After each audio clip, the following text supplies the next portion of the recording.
सुप्रभात बच्चों। आज हम कक्षा 2 हिंदी का नवा पाठ जिसका नाम है बुलबुल। अब हमने अभी पिछले वीडियो में देखा था कि बुलबुल के बारे में हमें उस पाठ के अंतर्गत सारी जानकारी दी गई थी। हमने उसको अच्छी तरह से पढ़ लिया था। आप लोगों ने भी उसके अंतर्गत पूरी तरह इस पाठ को समझ लिया होगा। अब आज हम इस बुलबुल पाठ के जो आपके पुस्तक में दिए गए प्रश्न हैं उनको हल करेंगे। तो देखिए प्रश्नों को। देखिए पहला प्रश्न है, इनमें से बुलबुल कौन है, उसके चित्र के ऊपर गोला लगाओ। अब देखिए उसमें आपने पढ़ा था कि बुलबुल को पहचानने का क्या तरीका है और कहाँ रहती है, क्या खाती है, सब चीज़ हमने पाठ के अंतर्गत पढ़ी थी। अब आप देखिए इनमें से 3 पिक्चर आपके सामने दिए हुए हैं। इसमें आपको बुलबुल को पहचानना है और उसके चित्र के ऊपर सर्कल करना है। अब देखिए आपको यहाँ तो क्लियर दिखाई दे रहा है, पहला पक्षी है बुलबुल, दूसरी है गिलहरी और तीसरा क्या है, कौवा। तो देखिए किस पे हम सर्कल करेंगे। जो पहला है बुलबुल को पहचानने के लिए कह रहे हैं कि बुलबुल को पहचानो और उसके ऊपर गोला लगाओ। तो हमने पहले वाला जो पक्षी है उसके ऊपर हमने गोला लगा दिया और हमें पता है दूसरा गिलहरी है और तीसरा क्या है, कौवा है। देखिए अगला प्रश्न, अब आपसे पूछ रहा है तुमने बुलबुल को कैसे पहचाना। अब इसका जवाब तो आप सबको पता होगा। आपने अगर पाठ को अच्छी तरह से पढ़ा है उसमें सब कुछ क्लियर दिया हुआ था और आपने इस जो पिक्चर पे गोला लगाया भी अभी, तो वह आपने कैसे पहचान कर उसको लगाया। तो देखिए मैंने बुलबुल को इसलिए पहचाना क्योंकि उसके पूंछ के नीचे वाली जगह लाल है। देखिए उसके पूंछ के नीचे वाली जगह का रंग कैसा होना चाहिए, लाल होना चाहिए। ये हमने पाठ में पढ़ा था। बुलबुल को पहचानने का सबसे बेस्ट तरीका यही था। तो आपने बुलबुल को कैसे पहचाना, हमने देखा कि उसके पूंछ के नीचे वाली जगह लाल थी, इसलिए हमने उस पर क्या कर दिया, गोला कर दिया, अर्थात हम उसे पहचान गए। अगला प्रश्न है, सिपाही बुलबुल। सिपाही बुलबुल के सिर पर काले रंग की कलगी होती है। ऐसे कुछ और पक्षियों के नाम सोचो जिनके सिर पर कलगी होती है, बताओ उनकी कलगी का रंग क्या होता है। अब देखिए हमने पाठ में पढ़ा था एक बुलबुल ऐसी भी होती है जिसके सिर पर काले रंग की कलगी होती है और उसे हम सिपाही बुलबुल कहते हैं। तो ये कह रहा है, अगला प्रश्न है आपसे कि ऐसे और कुछ और पक्षियों के नाम आप लोगों को बताने हैं जिनके सिर पर कलगी हो और उनकी कलगी का रंग भी आपको पता होना चाहिए कि उनकी कलगी का रंग कैसा होता है। अब देखिए एक साइड लिखे हुए हैं पक्षी, दूसरी साइड है कलगी का रंग, और 2 पक्षी आपके सामने आपकी बुक में ही दिए हुए हैं। तो उन्हीं के आधार पे आपको आंसर देना है। तो देखिए पहला आपको दिखाई दे रहा है, जो पहला पिक्चर है वो किसका है, मुर्गे का पिक्चर है। और जो मुर्गे के सिर के ऊपर जो कलगी है उसका रंग आपको कैसा दिखाई दे रहा है। तो सबको पता है इस मुर्गी का जो कलगी है उसका रंग हमें लाल दिखाई दे रहा है। तो ये अगला है हमारे पास मोर। अगला पक्षी जो पिक्चर दिखाई दे रहा है उसमें है मोर, और मोर की कलगी का रंग कैसा है, नीला। तो देखिए हमने 2 पक्षी यहाँ पर देखे हैं जो कि आपकी बुक में ही दिए हुए हैं। मुर्गी का कलगी का रंग क्या हो गया, लाल, और जो मोर है उसकी कलगी का रंग क्या हो जाएगा, नीला। अगले प्रश्न पर चलते हैं, कलगी वाली बुलबुल को सिपाही बुलबुल क्यों कहते होंगे। अब देखिए सबको पता है कि जिसके सिर पर कलगी है उस बुलबुल को सिपाही बुलबुल के नाम से जानते हैं। अब उसको क्यों कहते होंगे ये सोचा आपने, तो बताइए आप लोग इस बुलबुल को सिपाही बुलबुल क्यों कहते होंगे। अब देखिए इसका आंसर है, कलगी वाली बुलबुल को सिपाही बुलबुल इसलिए कहते हैं क्योंकि सिपाहियों की तरह उसके सिर पर भी कलगी अर्थात टोपी लगी होती है। अब देखिए जो सिपाही होते हैं उनके सिर पर हम देखते हैं कि टोपी लगी हुई होती है। तो इसलिए ही ये क्या बता रहे हैं कि जो कलगी वाली जो बुलबुल है उसको हम इसलिए सिपाही बुलबुल कहते हैं क्योंकि उसके सिर पर भी कलगी होती है और जो सिपाही होते हैं उनके सिर पर भी टोपी होती है। तो इसलिए इनको हम सिपाही बुलबुल कहते हैं। अगला प्रश्न है, पाठ में बुलबुल के बारे में बहुत सी बातें बताई गई है, उनमें से कोई 3 बातें लिखो। अब देखिए पूरा पाठ ही बुलबुल के ऊपर था, बुलबुल के बारे में आपको पूरी विस्तार से जानकारी इस पाठ के अंतर्गत दी गई थी। तो आपको यहाँ पर केवल 3 बातें बतानी है, जो बुलबुल से संबंधित है वो कोई 3 बात आपको यहाँ से बतानी है। तो देखिए, पहला है बुलबुल के पूंछ के नीचे वाली जगह लाल होती है। दूसरा है बुलबुल के पूंछ के सिरे का रंग सफ़ेद होता है। और तीसरा है बुलबुल ऊंची आवाज़ में बोलती है।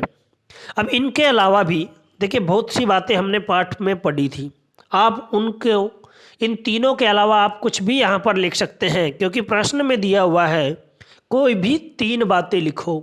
तो आप और भी लिख सकते हैं, जैसे शरीर का रंग भूरा होता है, मुँह काला होता है, वो क्या खाती है, इन सब बातों के बारे में आप यहाँ पर बता सकते हो।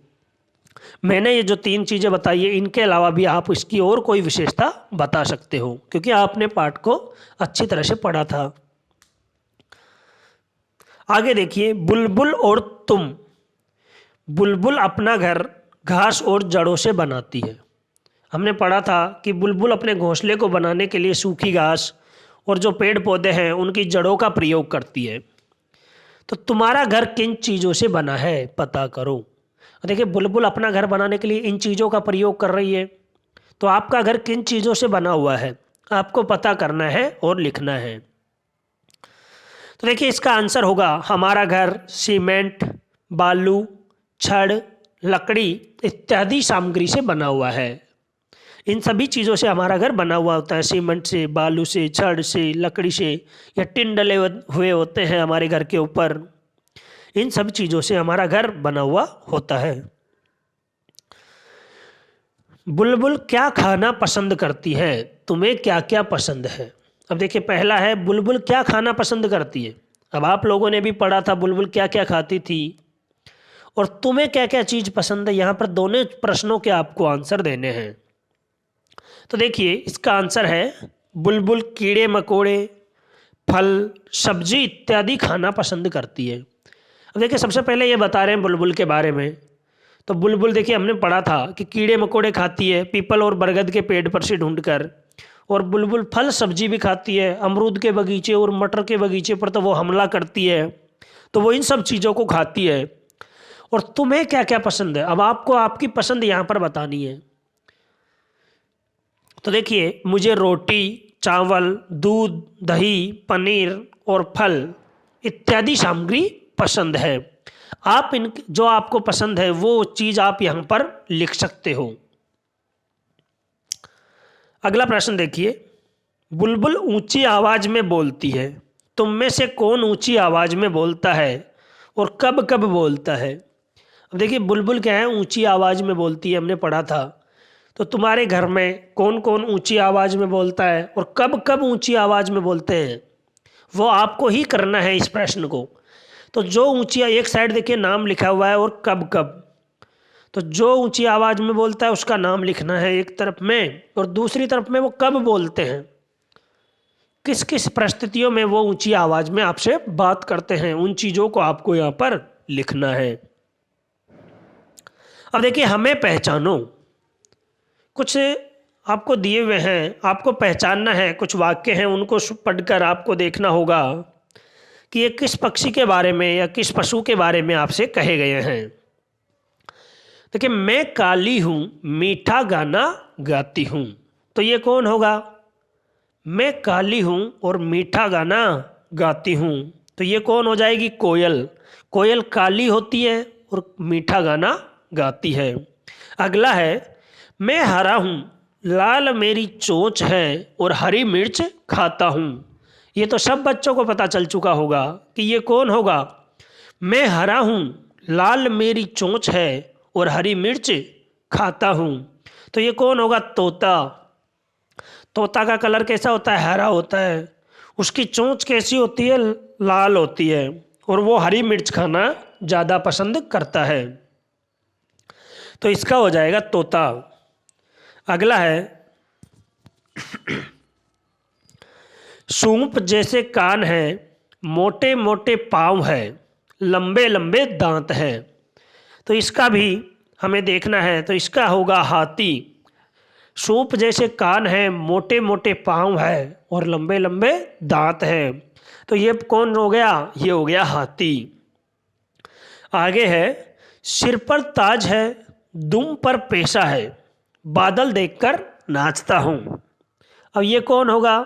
जिसके सिर पर ताज है अर्थात कलगी लगी हुई है और वो बादल को देखकर नाचता है। तो ये कौन होगा? मोर हो जाएगा, क्योंकि मोर बादलों को देखकर बरसात के समय नाचता रहता है और उसके सिर पर कलगी लगी हुई है। अगला है, घरों में आता हूँ, सारी चीज़ें कुतर जाता हूँ। अब ये तो आप सबको पता होना चाहिए, कौन घर में आता है और सारी चीज़ें कुतर कर चला जाता है? तो ये है चूहा। ये क्या होगा? चूहा। ये घर में कभी भी आ जाता है और हमारे कपड़े, वस्त्र, खाने पीने की सामग्री सभी को जाके कुतर जाता है। हमारी किताब तक को भी ये कुतर देता है। अगला प्रश्न है, बुलबुल या किसी और पक्षी पर कविता लिखो। तुम अपनी सहेलियों या दोस्तों के साथ मिलकर भी कविता लिख सकते हो। तो देखिए, आपको किसी भी बुलबुल या पक्षी के ऊपर एक कविता लिखनी है। अब मैं एक कविता आपको बता रहा हूँ, आप इसके अलावा भी कोई दूसरी कविता भी आप यहाँ पर लिख सकते हो। तो देखिए, यहाँ है, कोयल रानी बड़ी सयानी, मीठे गीत सुनाती है, तन की काली मन की उजली, सबके मन को भाती है। आप इसके अलावा कोई और कविता लिख सकते हैं, यहाँ पर कोई दिक्कत नहीं है। आगे है, बुलबुल, तोता, चिड़िया, कबूतर पक्षी कहलाते हैं। देखिए, बुलबुल, तोता, चिड़िया और कबूतर ये सभी क्या है? एक पक्षी है। अब नीचे लिखी चीज़ों को क्या कहते हैं, उनको आपको यहाँ पर लिखना होगा। देखिए, ये तो क्या हो गए? बुलबुल, तोता, चिड़िया और कबूतर, ये सब क्या है? पक्षी है। अब देखिए, आपके सामने ये चीज़ें दी हुई है, इनको आपको बताना है इन सबको हम मिलाकर क्या कहते हैं। तो देखिए, सबसे पहले है गोभी, आलू और भिंडी। तो ये सब क्या हो जाएंगे? सब्जी, क्योंकि गोभी, आलू और भिंडी क्या है? ये सब्जी है। तो इसको हम लिख देंगे, ये क्या कहलाते हैं? सब्जी कहलाते हैं। अगला है संतरा, केला, सेब। ये आप सब जानते हो ये क्या है? तो ये हो जाएंगे फल। संतरा, केला और सेब फल के प्रकार है, अर्थात इन्हें हम फल कहते हैं। आगे है गाय, हाथी और कुत्ता। तो ये क्या होते हैं? ये क्या है? ये पशु है। गाय, हाथी और कुत्ता ये कौन से हो जाएंगे? पशु हो जाएंगे, अर्थात जानवर हैं। आगे हैं मूंग, चना और अरहर। अब ये किसके प्रकार हैं? ये दाल के प्रकार हैं। तो ये क्या हो जाएगा? दाल हो जाएगा, मूंग, चना। तो हमने देखा, देखिए, बुलबुल, तोता, चिड़िया और कबूतर क्या है? पक्षी है। गोभी, आलू और भिंडी सब्जी है। संतरा, केला और सेब क्या है? फल है। गाय, हाथी और कुत्ता जानवर है।